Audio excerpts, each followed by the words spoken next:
Welcome to this explainer. Tonight, we're not just looking at data and text, we're actually peering into the dark, hidden corners of existence itself. We've all grown up with stories of creatures lurking in the shadows, just waiting for us to turn out the lights.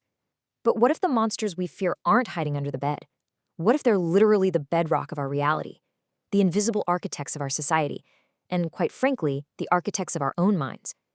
This explainer is basically a ghost story. But the really chilling truth here is, it's entirely real. Okay, let's dive into this. Only death halts my progress. And then what? After? Nothing. Just let the cold realization of that wash over you for a second. We spend our entire lives building, striving, and kind of pretending that there's some grand design at play, right? Some cohesive through line to our existence. But the sources we're unpacking today present a staggering, honestly suffocating counter-narrative. It's this deep existential dread that whispers all our progress, all our movement, is really just a temporary distraction from an absolute cosmic void. I really want you to ask yourself, have you ever felt hunted? And I don't mean by a predator in the woods. I mean by the very societal structures you trust to keep you safe. Have you ever felt that the rules of the game were designed by something utterly cold and completely lacking in empathy? Well, we are about to take a descent into a kind of philosophical madness. We're going to explore the terrifying idea that humanity didn't actually defeat the monsters of the ancient world. No, we just internalized them. Act 1. The infernal gene, or evolutionary psychopathy. Let's get into it. Let's see how this builds. Our sources take us way back to the prehistoric era, the age of the apex predator. We often like to think of history as this triumph over savagery, this steady, noble march away from the brutal chaos of the past. But what if that raw, physical violence never actually went extinct? Back then, life was pure survival at all costs. It was the absolute zenith of evolutionary psychopathy. Then bam, the asteroid hits. It abruptly ended that era of raw physical dominance. But here is the truly terrifying part. The brute force didn't die. It mutated. In our modern era, it evolved into insidious, invisible societal structures, what our sources chillingly call bureaucracies of hopes and artificial edifices. We were the epitome of evolutionary psychopathy, because to survive that ancient world required a total absence of what we'd call a niche of care. It relied purely on extreme, chaos-based fortune. You survived merely because you weren't in the wrong place at the wrong time. It was a world entirely devoid of rationales. It was fueled by a vicious, raw drive, where the largest creatures dominated not through virtue, but through sheer, mindless luck and physicality. They didn't pretend. They were brutally honest in their violence. Which brings us to this incredibly unsettling definition: Psychopathicus saevus. This is described as a dormant, inherited, non-fatal cyclopia of the psyche. It's basically an infernal gene passed down from those ancient predators, and it scurries in the bloodstream of literally all living things. Now, evolution tried to adapt to counteract it, sure, but this psychological inheritance is the true engine running our modern artificial world. It's just completely hidden under the polite guise of civilized behavior. So the horror didn't stay in the past. It actually built our society. The predator didn't just disappear into the fossil record. It became the architect of our present reality. It built the systems we work in, the societies we navigate, and the relentless, greedy present we're all currently trapped inside. Act 2. Mindless hunger and collective greed. Now, what's really interesting about this concept is how it redefines the monsters we know. If the deep past was the dinosaur, our modern societal extraction is perfectly embodied by the zombie. But unlike the mindless pop culture rotting corpse that's just seeking neural matter for physical sustenance, the existential zombie is entirely ego-driven. It seeks brains, meaning resources, attention, currency, merely to hoard them. It demands a reduction in responsibilities and actively desires to starve those who actually need sustenance. So the monster isn't a physical threat anymore. It's the embodiment of economic and social systems that extract wealth and energy just to, as the source puts it, float horse vomit on waves of sound. It's competition stripped of all morality, existing purely for those who already have more to get even more. Just consider the absolute absurdity of our societal edifices for a moment.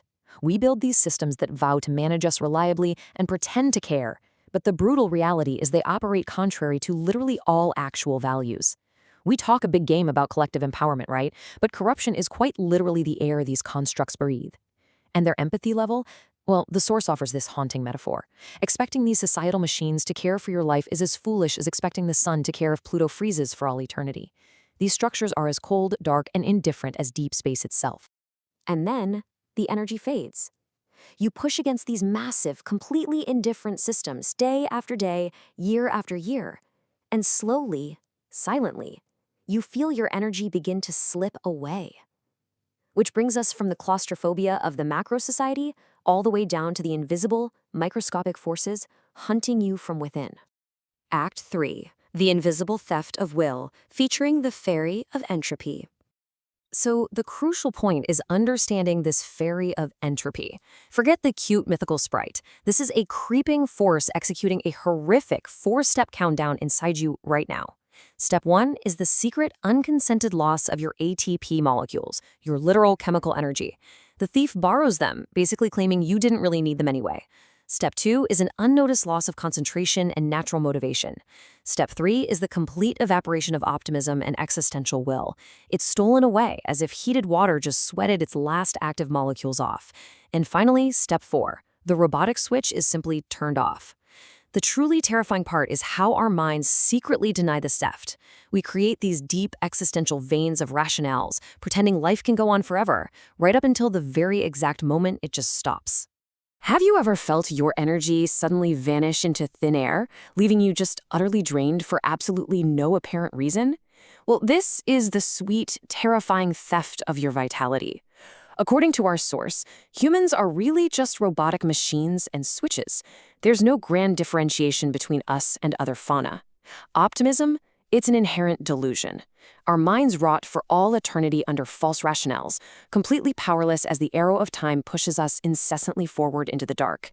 But even the loss of will is just an illusion of a larger void. It's an absolutely devastating thought to realize you are actively being drained of your very will to live. But what if I told you that even that loss, even that feeling of entropy, is just a distraction? It's a mere illusion hiding a much larger, infinitely darker void. Act 4. The crushing weight of nihilism, or the ultimate void. This is where we meet the ultimate Lovecraftian realization, the giant alien. It reveals that the only element that ultimately exists is nihil. The text describes our universe not as some grand, beautiful design, but as an infernal realm where nature's chaotic randomness decided absolutely everything a very long time ago. The psyche and the future are horrid illusions. We cling to them desperately, creating virtualities with rules and meanings, just to avoid facing the reality that we live in a vicious jungle world that is entirely devoid of any inherent meaning. And this brilliant breakdown perfectly illustrates the final crushing blow. The illusion of choice is entirely swallowed by chaotic randomness, 100% of it. Free will, it's basically a philosophical joke. It is utterly impossible to calculate the amount of pressure and background static that dictates every avalanche, every action, every single moment of your life. In this infernal realm, so much is already set in stone by chaotic forces far, far beyond our comprehension. Now think about this quote. Is the psyche not a horrid thing? For someone hoping for a future, one is likely to allow that future to disintegrate. The text points out this deeply tragic paradox. To protect the fleeting, fragile comfort of the near present, we will willingly allow our own futures to disintegrate.